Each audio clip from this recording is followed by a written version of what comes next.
run a business, you might say, no. The Foreign Office believed that finding the treasure and returning it to the King of Laos would be a valuable gesture to an ally in the fight against communism. But a new government in Britain pulled the plan's funding and shelved the scheme. That's too bad. So in the end, the project never went forward and nobody ever dove in the river or looked for any of the artifacts or the ship itself? Well, there is this story that there was an attempt made, or at least they looked at it in '68. 4 years after the aborted 1964 mission, there was a second British attempt to find the treasure. But it ended in tragedy when the expedition's DC-3 crashed into the Mekong. This revelation opens up another mystery. Simon Dunstan is a military historian who has investigated the incident. After the initial impact, several of the people got out of this aircraft and were in the river. And then there was a rescue attempt by an American Huey helicopter. But it flew so low over the river that the rotor downwash forced the people underwater, and they all drowned. So all 37 people on board that airplane died. And do we know, did the group actually dive down to the bottom of the river? We understand they did. And obviously, if any artifacts they might have recovered, unfortunately, would have been lost in the airplane crash. It's a new target, a plane that could have been loaded with treasure when it went down. And in Laos, Warren finds a man who saw it happen. เจ้าก็ฮู้บ่พูดว่าเดี๋ยวนี้บนใดบนที่มันตกบนใดที่ย่นอยู่ ค่อยๆฮู้ Yes, เพราะ I ว่าค่อย know. เห็นมันตกเราก็ He said that yes, I know because I saw the airplane crash that time. He saw the plane crash. Yeah. Wow, you were actually there. That must have been pretty crazy. Unbelievable. แต่ว่าค่อยกับยนต์นั้นใกล้กันบ่ฮอดพอ200 เมตรเลยมันตกนี่มันตกกระตกคืออันซันมาซินน่ะจนย่างก็บ่เป็น And I'm curious, is the airplane still in that same spot? ได้ชื่อได้ดีเพราะว่าเห็นนี่ Only a handful of people saw the plane crash. The witness Warren found is fisherman Buntan Jontavun. Buntan was 11 years old at the time, but he's confident he can remember exactly where the plane went down. He guides the team 4 kilometers north of their original search area. The DC-3 had a wingspan of 29 meters and weighed more than 11,000 kilograms. Buntan can recall the crash in vivid detail. So, which way did the plane come from? มันมาทางเบื้องไหนยนต์มาทางเบื้องไหน มันกลายไปพุ่นแล้วมัน กลับขึ้น มา Airplane came from that way and go down and turn back again. Looking for a place to land. Yeah. เราก็จะเอาเสือกมัดอันปีกบนทันทึ่งก็ 3 days after the crash, Buntan says he saw locals attempt to salvage the plane from a rocky ledge on the opposite side of the river. That large rock right there is the face where the airplane ended up. And it was there that they tied the cable on it and winched on it till they pulled the wing off. And we were told that when the wing came off, they actually had bodies rolling out of the aircraft. What I like about this target is, unlike La Grandière, we know exactly where to dive. We don't need to search for it. We just need to get in the water and possibly find the treasure. Now. They have a defined area to search, but this section of the Mekong is the most dangerous they have encountered. A high volume of water flows through the narrow channel, making the river race and the current stronger than Mike expected.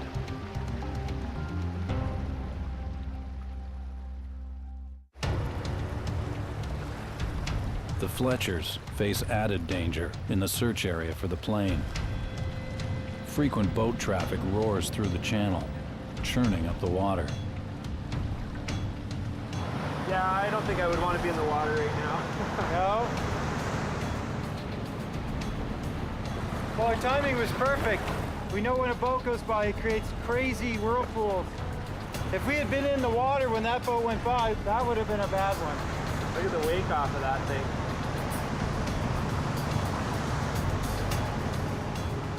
The Fletchers have a secret weapon for this dive, advanced technology that uses sonar.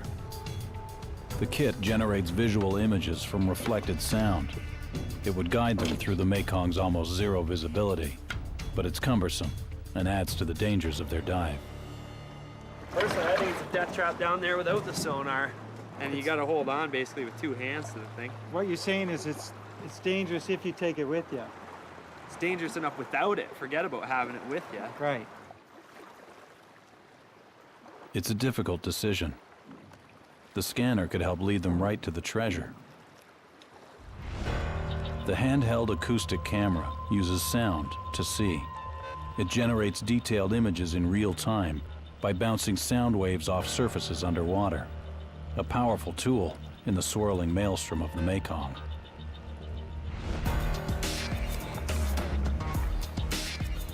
Warren faces the challenge of holding on to the guideline while using the acoustic camera. He decides it is worth the risk.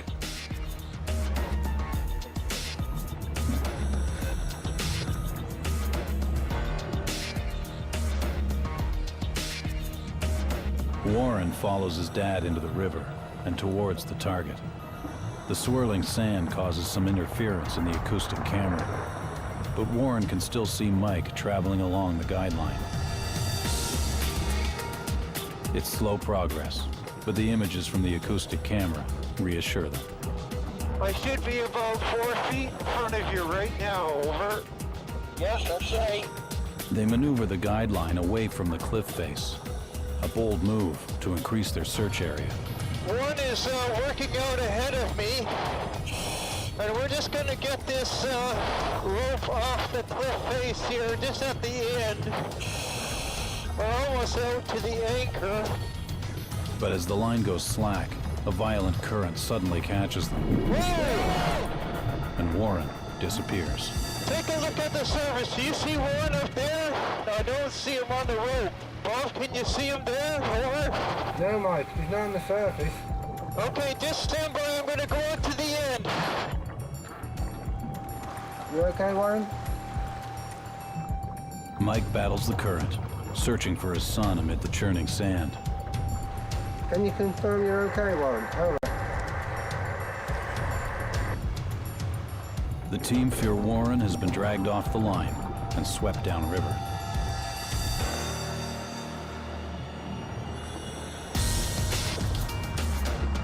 Oh, wait, I can feel him on the rope.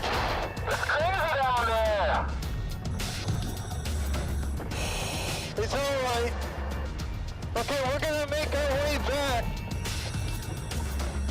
Mike helps Warren find his way back along the guideline. I thought we lost you there. I got pushed way up by the current. Oh, I'm glad you're all right. Current is way too strong here. Nightmare. There's no trace of wreckage, and the raging current rules out further dives. The search for the plane is halted.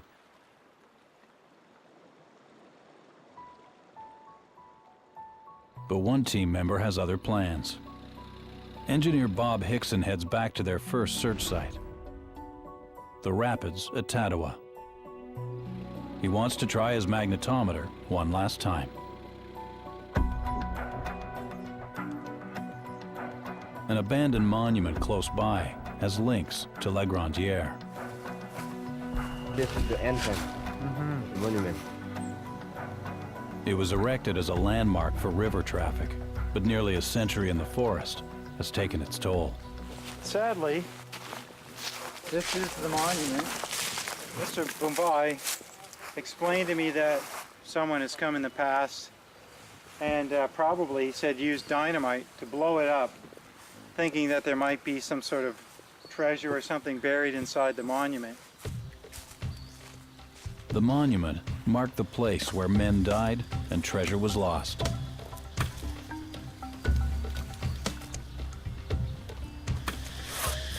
The Fletchers decide to make it visible from the Mekong once again. Nobody can enjoy this monument.